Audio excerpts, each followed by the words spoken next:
Tēnā koutou katoa, Marky here, with the trademark shaky camera. If you want to know why I've got a trademark shaky camera, that's explained in other videos. There is a reason for it. For those of you that might be new to watching these videos. Note to self, don't eat oatcakes before recording videos because it makes you cough. So I was nominated today by Josie Barratt. Thank you, Josie. For a Facebook challenge to post the cover of a book that's been important to me at some point in my life, with no explanation and nothing else, just literally a picture of the cover, and do that for 7 days. And I accepted the challenge. However, I have done this before, back along, and I quite enjoyed doing that. And I've done it with music as well, with albums, which I've also enjoyed. I quite enjoy things like that. I focused on fiction last time. I'm not sure if that was the kind of the stipulation, but I think other people would focused on fiction, so I did it on fiction. So I've had the challenges. So this come around again. I thought rather than be a party pooper and say, "Oh, I've done it before," I refer you to my previous posts from 1987 or whatever it was. I thought I'll give it a go. Maybe I'll focus on non-fiction this time. I tend to read more non-fiction than fiction. I'm very fussy about the fiction I read. So it's quite limited. So I thought, yeah, maybe I'll do it this time and I'll focus on non-fiction because there have been books that have changed my life. There are fiction books and non-fiction books that have changed my life. So I posted one in response kind of fairly quickly, and then I thought to my little self, hang on a minute here, I'm going to break the rules. I'm not really a great rule follower, certainly not an instruction follower. Not really by choice, it's more by nature. I thought I'll do this a different way. So I'm going to break the rules, Josie, okay? I hope this is okay. And I'm not going to nominate anyone else. But if anyone wants to volunteer, anyone wants to kind of give it a go, then inspired by this and do videos, then go for it. Or if you just want to, follow the rules and do it properly. So what I posted immediately, first books, I've got 6 more books to come, was Victim No Longer by Mike Lew, L-E-W. And this is a book written for men who are survivors of childhood sexual abuse. Now, this is a subject which is dear to my heart because I've worked in this field. My career has spanned many different kind of areas and quite a few kind of niche specialisms, which actually overlap. So while I work a lot with retroactive jealousy, at the same time I work a lot with people with sexual abuse issues, or people with problematic sexual behaviours that they want to change. So when I first came across this book, I was working in my first drug and alcohol rehab, and the book was on the shelf there, and I thought, oh, that looks interesting, and I started to look at it, and for me, it's really funny. Books kind of talk to me, really, and sometimes I'll keep and I'm a bibliophile, and I used to collect books ridiculously. I used to have thousands of books. I had to get rid of them all when I came to New Zealand. So I will keep books for 20, literally, sometimes probably 30 years, probably even more. They'll be on the shelf, and they won't, I won't want to read them, in the moment, and then the right time will come and I'll read the book and it'll be brilliant. I'll find it really useful and helpful. So books have to be, for me, they have to be at the right moment, a bit like videos. I have to shoot videos at the right moment, so if any of you, so I have had a few requests for videos recently, so if anyone's requested a video and you've not, I've got a shadow of mine. I could do like little shadow puppets and things as well, a dog. You can tell I've got ADHD, can't you? So yeah, books are like videos. I have to be in the mood for that particular topic at that particular time. So I have a backlog of requests that people have made for me from because if somebody signs up as a patron on my Patreon channel, I will create videos to their request. I was going to say to their demand, but more to their request. And I will do that, but they don't always come fast. They come in, they gestate in their own good time. And it's like that with books. So this book, I looked at it a few times, poked it with a stick, it didn't mean anything to me at all. And then I must have read it. And later on, I got a job working for a charity that specifically at the time they supported men who were survivors of childhood sexual abuse. And I think I came across it again then, and I read it and I thought, wow, this book really spoke to me at that particular moment. And why do I like this book? I think this is the best book that I've written for survivors of childhood sexual abuse. Okay, to the extent that although it's aimed at men, I frequently recommend it to women as well because I think it's the best book. I like so many things I like about it. I haven't read it for a good long time, so my kind of memory of the details is going to be sketchy. But my understanding is that Mike Lew is a survivor himself, and is also somebody that's in recovery from addiction, which always wins my respect. And because a big part of my career has been in addiction, he kind of speaks my language, so he was able to talk about kind of recovery aspects of both things. And of course, a huge proportion of people that suffer with addiction are survivors of childhood sexual abuse.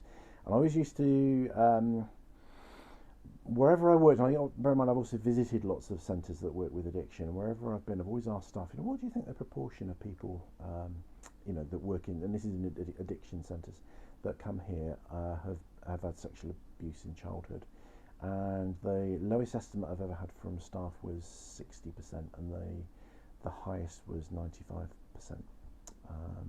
And I think those estimates were accurate. I think it's up in those levels. It's very, very high. It's quite a high incidence of sexual abuse for the general population, and people who suffer with addictions, they don't suffer with addictions for no reason. Okay, so without going too much off topic, it amazes me how governments try and tackle drugs by tackling the supply, because they think that it's a drug problem. They think the problem is the substance, and if you stop the substance getting into the country, people won't have a drug problem. But the drug problem is actually trauma. The drug problem is it's a social problem. It's biopsychosocial. There's lots of different elements, but drug problem is not a drug problem. It's not a problem that's caused by the supply and the availability of drugs. That is a factor, but it's not the main factor. And it's it's things like kind of childhood trauma and childhood abuse. If you could deal with that, if there was no childhood trauma and no childhood abuse, things would be completely different. Okay, so take it from one who's worked in the field for a long time. So, but I digress, and that's what I do on this channel. I'm sitting in an armchair, which you probably can't tell. It's kind of, that's the way I present my channel, is I kind of sit in the armchair, and it's like we're having a little chat, except for if you were here, you wouldn't get a word in edgeways.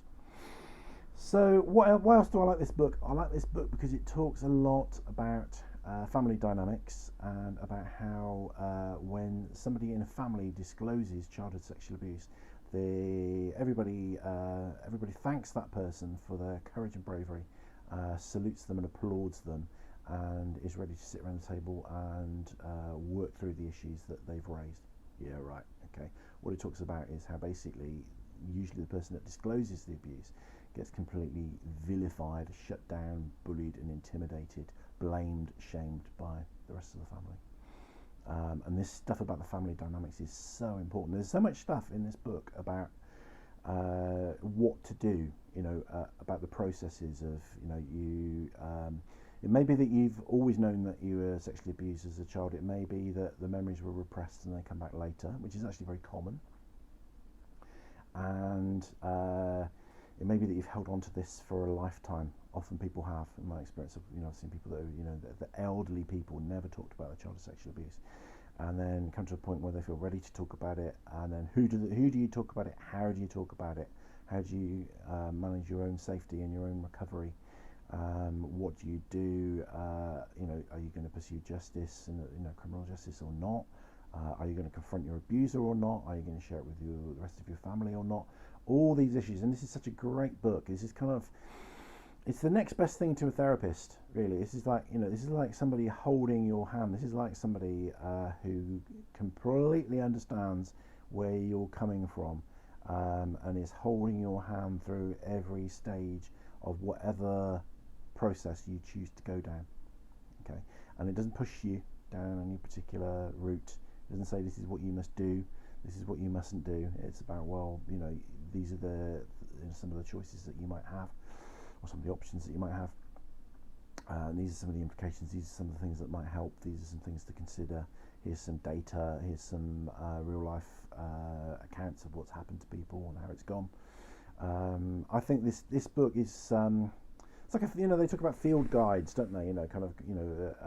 For I don't know, say survival or something. You have this book that you actually take with you out into the wilderness, out into the bush. This is like a field guide for survivors of childhood sexual abuse. Okay.